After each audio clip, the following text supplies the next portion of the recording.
بسم اللہ الرحمن الرحیم. السلام علیکم. میں سید عمران شفقت آپ کی خدمت میں حاضر ہوں. آپ کو پتہ ہوگا کہ عمران خان صاحب کا زوال کب شروع ہوا اور کیسے شروع ہوا. ٹیلنگز نے آپ کے ساتھ یہ والی خبر کئی دفعہ شیئر کی ہے. اس میں تھوڑا سا ایک ٹوسٹ آیا ہے. ٹوسٹ یہ ہے کہ یہ لڑائی بیسیکلی اگر ہم اس کو بہت سادہ کر دیں تو وہ لڑائی جو عمران خان صاحب کو گھر لے کے گئی بنیادی طور پر, وہ عام لوگوں کا تاثر ہے کہ وہ روڈا سے شروع ہوئی تھی. لیکن میری اطلاع کے مطابق یہ لڑائی بیسیکلی ملک ریاض اور صابر مٹھو صاحب, یہ ان کی جو کاروباری چپکلش تھی اس وجہ سے ہوئی. ایف ڈی اے کو چھوڑیں, آپ کے 2021 میں 23 مارچ 2021 میں فیصلہ یہ ہوا تھا کہ ڈی ایچ اے فیصل آباد جو ہے وہ لانچ کیا جائے گا, اور اس کی لانچنگ سے کافی عرصہ پہلے جو صابر مٹھو صاحب کون ہے؟ صابر مٹھو صاحب مونی روڈ لاہور میں وہ جو ہوتا ہے نا کاڑ کباٹ کا کام کرتے تھے, کباڑیے تھے, اور وہاں سے ان کی پریکٹیکل لائف کا آغاز تھا. اور یہ کرتے کرتے پراپرٹی میں آئے اور یہاں پر ان کی بریگیڈیئر قمر جاوید باجوہ صاحب کے ساتھ دوستی ہوئی, اور پھر اس کے بعد وہ دوستی جو ہے کچھ عرصے بعد وہ جنرل ہوئے, پھر وہ جب فل جنرل ہوئے, اور اس دوران ان کی رشتہ داری میں تبدیل ہو چکی تھی. اور 2021 میں, یہ میں بہت شارٹ کٹ کر کے آپ کو سنا رہا ہوں, ان کے لاہور میں کوئی شاہد بٹ صاحب ہیں میرا خیال ہے, وہ ان کے پارٹنر تھے. وہاں پر جو کیا لیں فیصل آباد میں ان کے 24 سرور اومیگا والے وہ پارٹنر تھے, اور یہ مل کے انہوں نے اومیگا سٹی لانچ کیا تھا ادھر فیصل آباد میں. اور یہ ڈی ایچ اے لانچ ہونے سے پہلے فیصل آباد لانچ ہونے سے پہلے وہاں پر اومیگا سٹی چلا رہے تھے, بنا رہے تھے.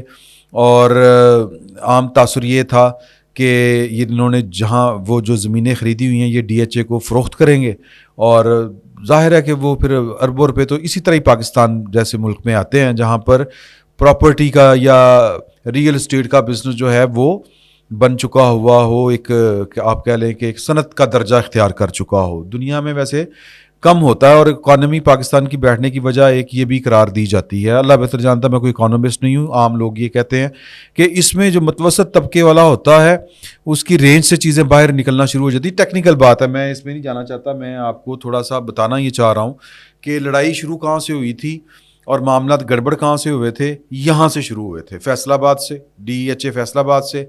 اور عمران خان صاحب کو یہ نظر آ گیا تھا, پتہ چل گیا تھا کہ جو صابر مٹھو صاحب ہیں انہوں نے یہاں پر سارا کچھ کرنا ہے. اور عمران خان صاحب جو جن کی وجہ سے آئے تھے, جن کے کندھوں پہ بیٹھ کے آئے تھے, ان کا خیال تھا کہ یہ سارے پیسے وہی کمائیں گے. اور ملک ریاض صاحب جڑے ہوئے تھے. ملک ریاض صاحب ایک فنکار آدمی ہیں, وہ ان کی ایک ہی وقت میں جو ہے وہ غلط جملہ میرے منہ سے نکل چلا تھا, لوگوں کے مذہبی جذبات مجروح ہو سکتے تھے. ان کی ہر طرف سیٹنگ ہوتی ہے, ان کی نا وہ ولیوں کے ساتھ بھی اور شیطانوں کے ساتھ, ہر طرح کے لوگوں کے ساتھ ان کی سیٹنگ ہوتی ہے. تو وہ عمران خان صاحب کے ساتھ بھی سیٹ تھے, اور ایک ہی وقت میں کسی ایک پلیئر کے ساتھ بھی ان کی بگڑی نہیں ہوئی تھی, لیکن بہت ڈیپ جا کے جو کاروباری مفادات ہیں ان میں ٹکراؤ تھا ان کا صابر مٹھو صاحب کے ساتھ.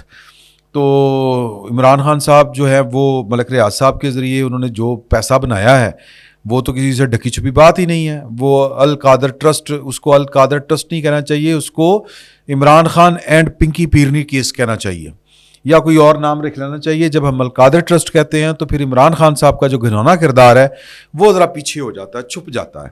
تو یہاں سے یہ ٹسل شروع ہوئی تھی. پھر روڈا نے اس کو دو بادشاہ کر دیا, پھر گڑبڑیں ہو گئیں, اور روڈا میں بھی ملک ریاض صاحب کا حصہ نہ ہونے کے برابر تھا, اور ملک ریاض صاحب, علیم خان صاحب بھی روڈا کی وجہ سے آؤٹ کیے گئے. بڑا کچھ ہوا. پیچھے کوئی قوم کی خدمت نہیں تھی, پیچھے یہ چیزیں چل تھی, اکانومی, پیسہ چل رہا تھا پیچھے, پیسے کی لڑائی تھی پیچھے.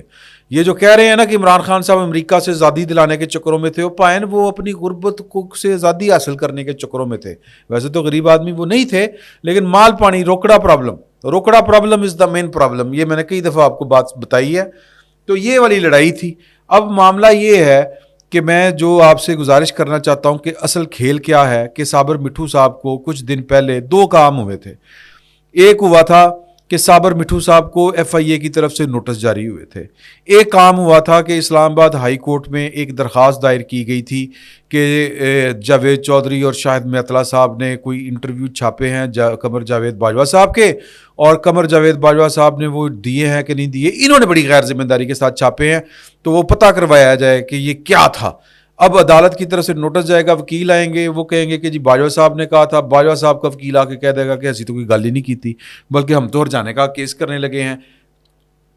کلین چٹ کن کو؟ باجوہ صاحب کو. اور صابر مٹھو صاحب کے متعلق سٹوری چھاپی تھی فوکس, فیکٹ اینڈ فوکس, اپنے کڑے جناب احمد نورانی صاحب. احمد نورانی صاحب کی وہ ایک ڈاکومنٹری ایویڈنس ہے, اور وہ ایک انٹرنیشنل سطح کے اوپر اس کو پذیرائی ملی ہے. اب اس کا طریقہ کار کیا ہے؟ اس سے بچنے کے لیے اس کا طریقہ کار یہ ہے کہ صابر مٹھو کے ذریعے ہی ان پر الزام تھا کہ جی وہ جائیدادیں وغیرہ بنی ہیں, تو صابر مٹھو کو پاکستان کی F I a clean chit دے دے. مزے کی بات یہ ہے کہ صابر مٹھو صاحب پیش بھی نہیں ہوئے, اور ایف آئی اے نے پہلے نوٹس جاری کیا. ہمارے ایک دوست ہیں وجی احمد شیخ, ڈان کے رپورٹر ہیں, انہوں نے وہ عکس لگایا ہے, وہ جو جنگ نے خبر چھاپی ہے کہ ایف آئی اے نے انکوائری بند کر دی ہے صابر مٹھو صاحب کے خلاف. تو انہوں نے بڑا معصومانہ سا سوال کیا ہے کہ بند ہی کرنی تھی تو کھولی کیوں تھی؟ تو بھائی وہ بڑی سادگی ہے وجی احمد شیخ کی کہ, اور ہماری بھی, کہ ہمیں سوال کر رہے ہیں کہ کھولی کیوں تھی اگر بند ہی کرنی تھی. تو بند اس لیے کی ہے کہ یہ بھی کلین چٹ دینی ہے. اور یہ کلین چٹ کیوں دینی ہے؟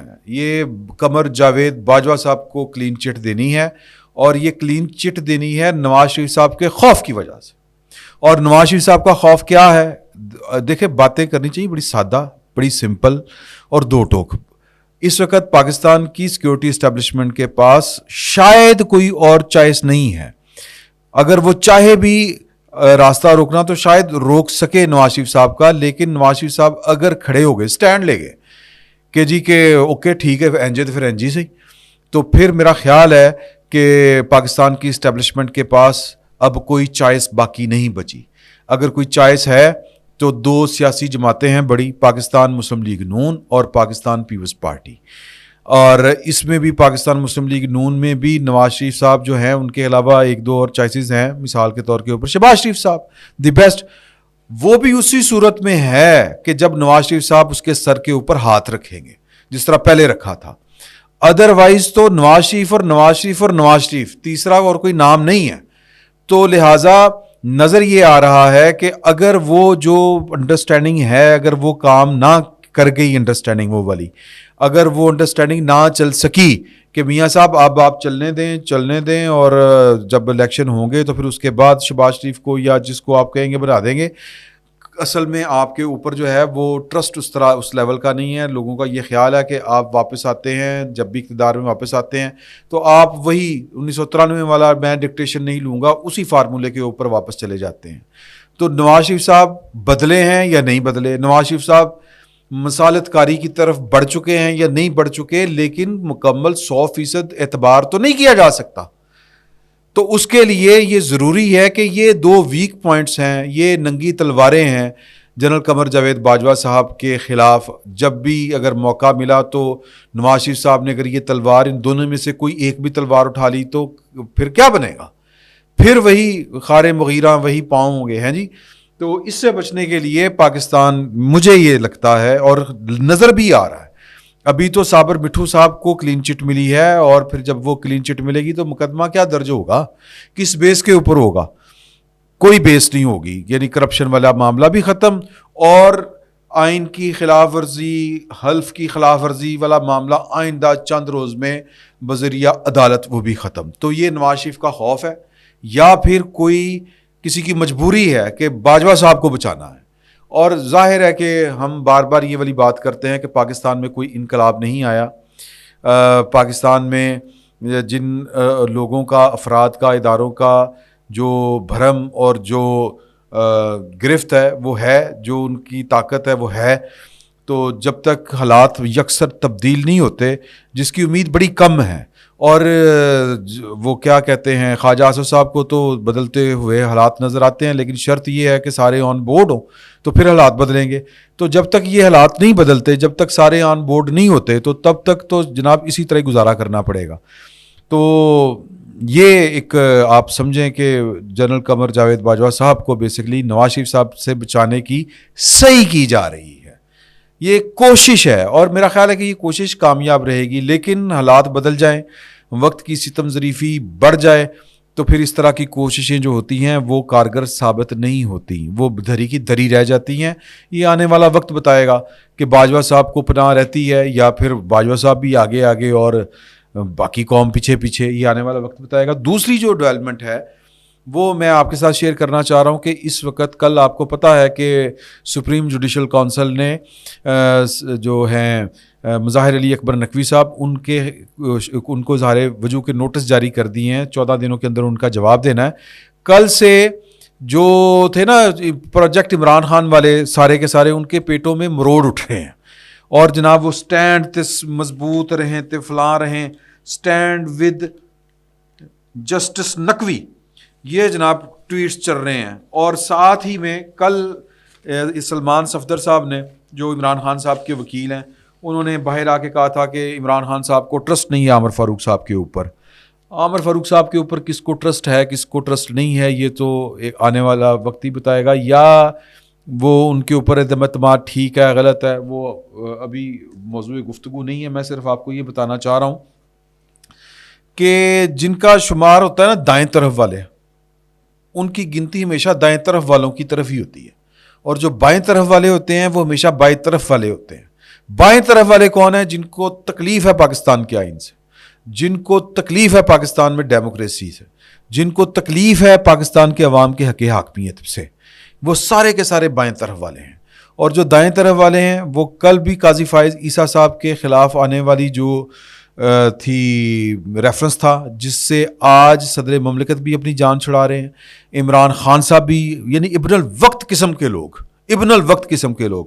اور یہ جو نقوی صاحب ہیں یہ پہلے دن سے جب یہ ہائی کورٹ میں تھے پھر ہم تو تب سے کہہ رہے ہیں کہ ان کا کردار مشکوک ہے. یار انہوں نے پاکستان کی فوجی اسٹیبلشمنٹ کو اس وقت بھی خوش کرنے کے لیے جنرل پرویز مشرف صاحب کے خلاف اس خصوصی عدالت کو غیر آئینی قرار دے دیا تھا ایک ریٹ پٹیشن کے اوپر. انہوں نے تو وہ کہتے ہیں نہ رہے گا بانس نہ بجے گی بانسری, وہ والا کام کیا تھا. اتنا اسٹیبلشمنٹ کی طرف سے اشارہ ہو یہ کھل کے کھیلتے ہیں. تو ان کے خلاف مطلب کہہ لیں کہ ریفرنس ہے, اور وہ ریفرنس کے خلاف انہوں نے اب کمپین شروع کی ہوئی ہے کہ جی کہ سٹینڈ ود. اور کیوں شروع کی ہوئی ہے کہ جی آپ نے الیکشن, اور پائی الیکشن کیا عمران خان کی خدمت گزاری کے اوپر معمور تھے. انہوں نے بیسکلی وہ تھے اپنا لاہور والے وہی ڈوگر صاحب عبد الحمید ڈوگر تھا یا کیا نام تھا ان کا, جو سی سی پی او لاہور تھے, وہ جو سرکاری ملازم سے زیادہ چودھری پرویز رائی صاحب کے خادم تھے. ان کی ٹرانسفر ہوئی, انہوں نے ٹرانسفر کرنے سے انکار کر دیا تو معاملہ جو تھا وہ سپریم کورٹ گیا. بینچ تھا اعجاز الحسن صاحب کا اور نقوی صاحب کا, اور اس دوران ان کو پتہ چلا کہ جی کہ الیکشن نہیں ہو رہے. کیوں الیکشن نہ ہو تو خان صاحب کا کیا بنے گا؟ خان صاحب کی محبت میں جو منہ کے اوپر کالک کچھ ججوں نے ملی ہے اپنے منہ کے اوپر, اور کچھ کالک ابھی بھی ان کے منہ کے اوپر ملوائی جا رہی ہے, وہ لوگ مل رہے ہیں جو ان کے حق میں ٹرینڈ چلانے کی کوششیں کر رہے ہیں. سر یہ زیادہ دیر میرا نہیں خیال کہ سپریم جوڈیشل کونسل کے سامنے کھڑے رہ پائیں گے, اور انہوں نے آگے لگ کے بھاگنا ہے, اور ان کے پیچھے بھاگیں گے وہ جو قاضی فائز عیسیٰ کے خلاف تھے اور ان کے حق میں اب وہ ٹویٹ فرما رہے ہیں. تو یہ سارے کے سارے وہ ہیں جو پروجیکٹ عمران خان والے تھے. ان کا قبلہ نہ درست ہوا ہے نہ ان کا قبلہ درست ہوگا. کل بھی ان کو پاکستان کے آئین قانون سے نفرت تھی, آج بھی یہ کوئی نہ کوئی تگڑم چاہتے ہیں کہ کسی طریقے عمران خان کے ساتھ معاملات پاکستان کی فوج کے سیٹ ہو جائیں, اور وہی جج ہوں اور وہی عدلیہ ہو, وہی جرنیل ہوں, اور وہی مال پانی جو ہمارا چل رہا تھا موجیں لگی ہوئی تھی وہی دوبارہ سے ہو. تو ہوگا لیکن سب کے لیے نہیں ہوگا, کچھ لوگوں کے لیے تو شاید ابھی بھی ہو. اس پہ میں نے بڑا ذرا گہری بات کر دی ہے, تو وہ پھر کبھی موقع ملا تو اس کو ڈی کوڈ کرنے کی کوشش کریں گے کہ اب بھی کن کی موجیں لگی ہوئی ہیں. فی الوقت اتنا ہی, بہت بہت شکریہ.